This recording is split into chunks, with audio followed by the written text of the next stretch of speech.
Well, I set up Happy 21 years ago in my back room in Hackney, and it was a reaction to what had happened before. You know, I'd been involved in a huge, ambitious newspaper project where we'd raised £6.5 million and lost it all in 6 weeks. And after that, I went to work for a pensions advisory company who sacked me after 12 days because they didn't like my attitude.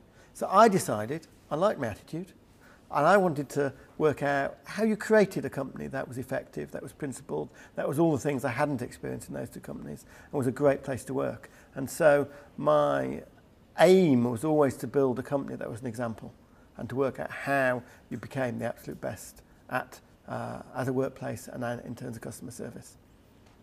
It was founded as Happy Computers, which the aim is to make learning about IT a fun and involving experience.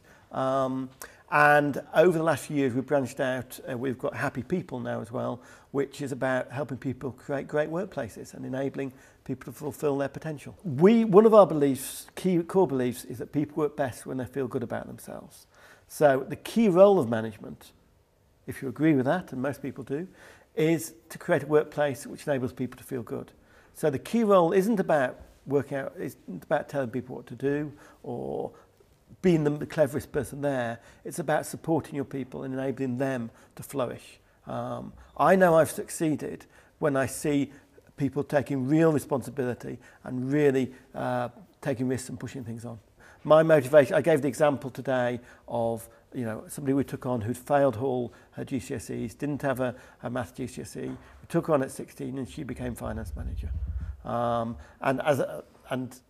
Funnily enough, in her time as finance manager, she never had to calculate the angle on a triangle or solve a quadratic equation or do any of the things you do in GCSE. But she was brilliant at getting people to pay up. And seeing her develop from that person who was rejected, who was regarded as a complete failure by school, who would have had probably trouble getting a job in most places, and see her flourish and take on real responsibility and become a key part of the company. It's that kind of thing which really motivates me and makes me proud to run the company. Management today rated as the best company in the UK for customer service. Business in the community rated as for having the most positive social impact of any business in the UK, any small business in the UK. And the Financial Times rated us one of the 2 best places to work in the UK. And in fact, for 5 years now, we've been rated one of the top 20 workplaces in the UK. So I like to think, we may only be small, about 35 people, but we punch above our weight. We have a big impact. One thing people always at Happy say when we ask them what they love about working there is they love the people. Because everyone there has been recruited, everyone there has been developed, everyone there has been promoted on the basis of how good they are at supporting other people, how positive they are, how happy they are. I mean, our principle is recruit for attitude, train for skill. So we've never asked for a qualification of any sort in recruiting people. What we do is we test their ability to do the job. When we recruit a trainer, we bring them in groups of 6. And there's a reason for that, because one of the key things we're looking for is how positive and supportive they are of each other. And you can't see that if they're on their own. We want to see how they interact. We want to see what's going on between the people. But also, we don't have a formal interview. What we do is we get them to train. We get them to get up there and train each other. Actually, we don't quite do that. What we do first is we train them. So they're absolutely clear on the style and the approach we're looking for. And so you can see very clearly who's able to change and adapt that kind of style, and who just thinks, I'm going to do what I've always done anyway. Who, and given that one of the key things we need is, as well as ability to train our style, ability to change and adapt, we're crucially testing for those things. So what we say is, work out the actual things you need people to do and get them to do them in the interview, rather than talk about doing them, because we want to recruit people who can do things rather than talk about doing things. There's a lot of stressed out managers out there who are managing the way they've always been led to believe, but aren't aware there's another way of doing it, which will give them more time, which will mean they're not stressed out and overworking, and will free up their people as well, so that everybody wins. What I'm proposing are solutions that benefit everybody and especially benefit the company. I mean, the key question I ask people is, when did they work at their best? Get them to think about that. And Generally, it isn't the same as what people typically put as great management, which is about communication and vision. When people work at their best, it's always when they were challenged, when they were trusted, when they were given the freedom to do the job. So the question then is, how do we create workplaces that are like that for everybody? How do you create workplaces that really enable everybody to work at their best at all times? First of all, get out of the way of approval. Get to the point where people are given responsibility to do it without it having to be approved by sets of managers. You will see your innovation increase hugely. Secondly, create a no-blame culture where we believe in celebrating mistakes, because we believe that actually, if you create a culture where people are afraid of doing anything because it might go wrong, you won't get change, you won't get innovation. But thirdly, step out of the way and trust your people to do the job. Set clear guidelines, make absolutely clear what the expectations are, support your people, develop them, train them, but give them the freedom to do a great job. People don't at the moment have money for huge investments or for spending on huge benefits for their staff. The great thing about these proposals is it costs very little. It's actually about getting out of the way and trusting your people, and that costs nothing. It's about changing the way your organisation works to be more effective and to fulfil the potential of your people.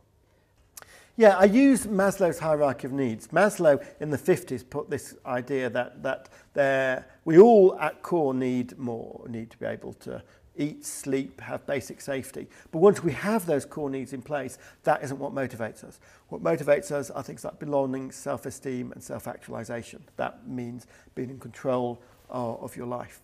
And if you translate that into the management area, there's some things like communication and being paid, which are core. You need them, Without them, then people, if people aren't paid, it's hard to motivate them. But once they've got that, actually giving them more of it isn't what really motivates people. What the higher parts of the management pyramid are supporting people, challenging them, and giving them trust and freedom. And the reality is that most companies focus on the bottom part of that pyramid, the communication and the reward. The truly great companies focus on the challenge, the trust, and the freedom. And the challenge I give to the people who come to my seminars is how they turn their companies around to focus on the top part of the pyramid, which is reaching the higher levels of motivation. And that is only then that you can really fulfill people's potential. Both Google and Microsoft, for instance, made it a specific aim to make themselves the best workplace in Europe. They couldn't both do it, of course. One of them was first, one of them was second. I can't remember which way around they came. Because they know the benefits to the business of creating a great workplace. And they both do it by trusting their people and getting out of the way. Though my favourite example is Gore, who were top workplace the year after Microsoft and Google. Gore make Gore-Tex, and they're a company absolutely based on people choose their own job titles, people choose their own manager, people generally decide how they work, and it's been rated the most innovative company in America as a result of that. It's got a production facility over here, and it's the most inspiring place to work I know, because it really is fulfilling its people. The fact that big corporations do it demonstrates the wider benefits of it. But what I love doing is working with small entrepreneurial companies that can really realise the benefits, that can move beyond, a founder or manager who feels they need to tell people what to do, to enabling it to grow way beyond what that person can do. Well, the major challenge is finding a way to do more with less, because, the years of abundance, of growing public sector spending, of these kind of things are over. So it's actually about finding ways for your people to do more.